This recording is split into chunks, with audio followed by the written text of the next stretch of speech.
Silage হলো বায়ুশূন্য অবস্থায় সংরক্ষিত সবুজ ঘাস। ধান যেমন শুকিয়ে গোলায় রাখতে হয়, তেমনি সাইলেজ করে ঘাস সংরক্ষণ করতে হয়।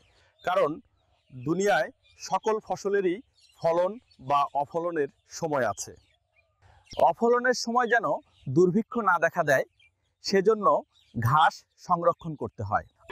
আমরা কিভাবে সাইলেজ তৈরি করতে পারি?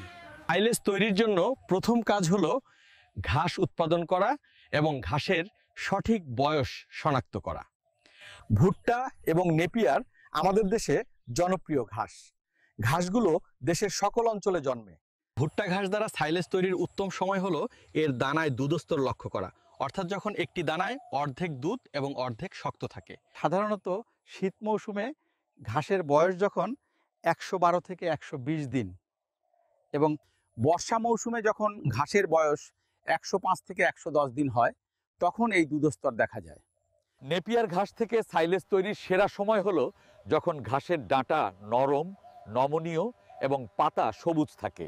সাধারণত শুষ্ক মৌসুমে ঘাসের বয়স যখন 60 থেকে 70 দিন এবং বর্ষা মৌসুমে যখন ঘাসের বয়স 40 থেকে 60 দিন, তখন নেপিয়ার ঘাসের এই কাঙ্ক্ষিত অবস্থা দেখা যায়। মাটির গর্তে প্রতি ঘনফুটে 15 থেকে 20 কেজি ভুসি করা ভুট্টা ঘাস সংরক্ষণ করা যায়। ভুসি করা অর্থ হলো মেশিন দিয়ে ঘাস ছিন্ন বিচ্ছিন্ন করা। নেপিয়ার ঘাস প্রতি ঘনফুটে একটু কম আঁটবে। মাটির গর্তের আকার আকৃতি কেমন হবে, কিভাবে ঘাস সাজাবেন, এগুলো ভালোভাবে জেনে নেবেন।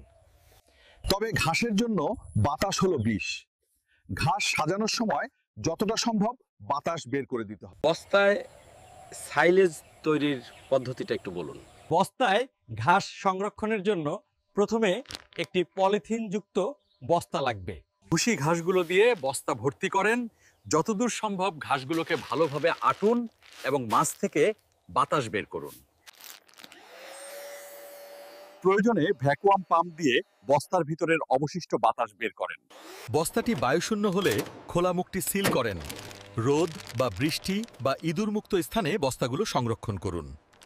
ভুট্টা সাইলেজ সংরক্ষণে ইঁদুর নিয়ন্ত্রণ খুবই প্রয়োজন। সাবধান, ইঁদুর মারতে আবার সাইলেজে ইঁদুর মারার ঔষধ প্রয়োগ করবেন না। ভালো সাইলেজ কখনই ঘাসের পুষ্টি বাড়ায় বা কমায় না।